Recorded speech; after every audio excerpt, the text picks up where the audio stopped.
शैतान बाज लोगों के जहनों में ये वसवसा डालता है कि मैं तो दीन के करीब हो रहा हूं, अल्लाह के करीब हो रहा हूं, और मुझ पर आजमाइशें क्यों आ रही हैं। सुनो सुभान अल्लाह, अल्लाह के हबीब अलैहिस्सलातु वस्सलाम की क्या शान है। आला हजरत ऐसे ही नहीं कहते कि मैं निसार तेरे कलाम पर मिली यूं तो किसको ज़बान नहीं, वो सुखन है जिसमें सुखन ना हो, वो बयां है जिसका बयां नहीं। मेरे आका ने कमोबेश 1450 साल पहले ये मसला सॉल्व कर दिया। हजरत सैयदना साद बिन अबू वक्कास रदियल्लाहु तआला अन्हु फरमाते हैं कि मैंने अर्ज की, या रसूल अल्लाह सल्लल्लाहु तआला अलैहि वसल्लम, सबसे ज्यादा मुसीबतें किन लोगों पर? गली मुका दी ना, पंजाबी में कहते हैं ना, गाली बात ही खत्म कर दी।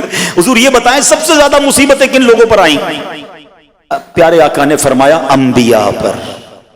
अल्लाह अकबर, अल्लाह के सबसे करीब तो अंबिया है ना, अंबिया पर, फिर उन लोगों के बाद जो लोग बेहतर हैं, फिर उनके बाद जो बेहतर हैं। सुनो अब अगला जुमला, बंदे को अपनी दीनदारी के एतबार से मुसीबत में मुब्तला किया जाता है।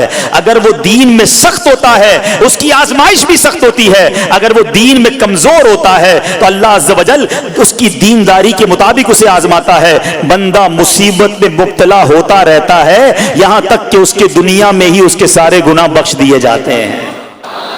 गोया अल्लाह की ये रहमत है कि बंदा बड़ा नेक हो रहा है, रब चाहता है कि इस बंदे पर आजमाइश भेजूं, मेरा नेक बंदा सब्र करे, इसके गुनाह माफ हो जाएं और मेरे पास आए तो उसको जन्नत में दाखिल कर दूं। अल्लाह अकबर। ऐ प्यारे इस्लामी भाइयों, याद रखना, अब जो मैंने एक सवाल कायम किया था ना कि यार मैं तो दीन के करीब, मैं तो अल्लाह के करीब होने की कोशिश कर रहा हूं और एक के बाद एक आजमाइश आ रही है, ये क्या है? अब एक और हदीस सुन लो, सुभान अल्लाह। हजरत सैयदना अनस रदियल्लाहु तआला अन्हु से रिवायत है, सरकारे वाला तबार, हम बेकसों के मददगार, शफीए रोजे शुमार, तो आलम के मालिक व मुख्तार सल्लल्लाहु ताला अलैहि वसल्लम ने फरमाया, जब अल्लाह अज़्ज़ व जल किसी बंदे से मोहब्बत फरमाता है, सुनना जरा गौर से, अल्लाह अज़्ज़ व जल जब अपने किसी बंदे से मोहब्बत फरमाता है या उसे अपना दोस्त बनाने का इरादा फरमाता है तो उस पर आजमाइशों की बारिश फरमा देता है। अल्लाह करीम उस पर मोहब्बत भी फरमा रहा है और आजमाइशें भी भेज रहा है। दोस्त पर आजमाइशें कौन भेजता है?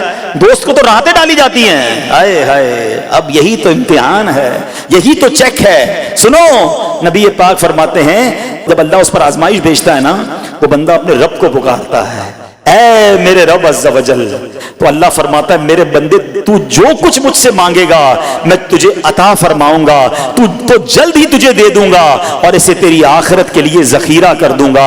सुभान अल्लाह। यानी अल्लाह वालों को आजमाया जाता है, उनके दर्जात बुलंद किए जाते हैं, उनके गुनाह मुआफ किए जाते हैं। तो ऐ मेरे प्यारे इस्लामी भाइयों, कभी भी ये ज़हन में ख्याल मत लाना कि यार मैं दीन में करीब आ रहा हूं, मेरी आजमाइशें बढ़ रही हैं। समझ लो इम्तिहान शुरू हो गया है, टेस्ट शुरू हो गया है। अब इस टेस्ट में मुझे कामयाब होना है और अल्लाह के मजीद करीब जाना है। जिंदगी में जो गुनाह हो गए हैं ये मेरे गुनाहों का इंशाअल्लाह कफ़ारा बन जाएगा, मेरे दर्जात की बुलंदी का सबब बन जाएगा।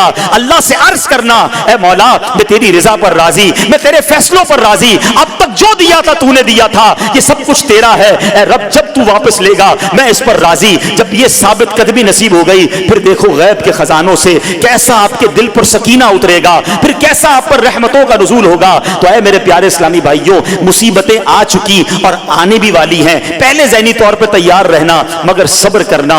ये चंद दिनों की, चंद घंटों की, चंद लम्हों की मुसीबत है, मगर ये तुम्हारे दर्जात को बुलंद कर देगी। रब्बे करीम सब्र करने वालों को पसंद फरमाता है।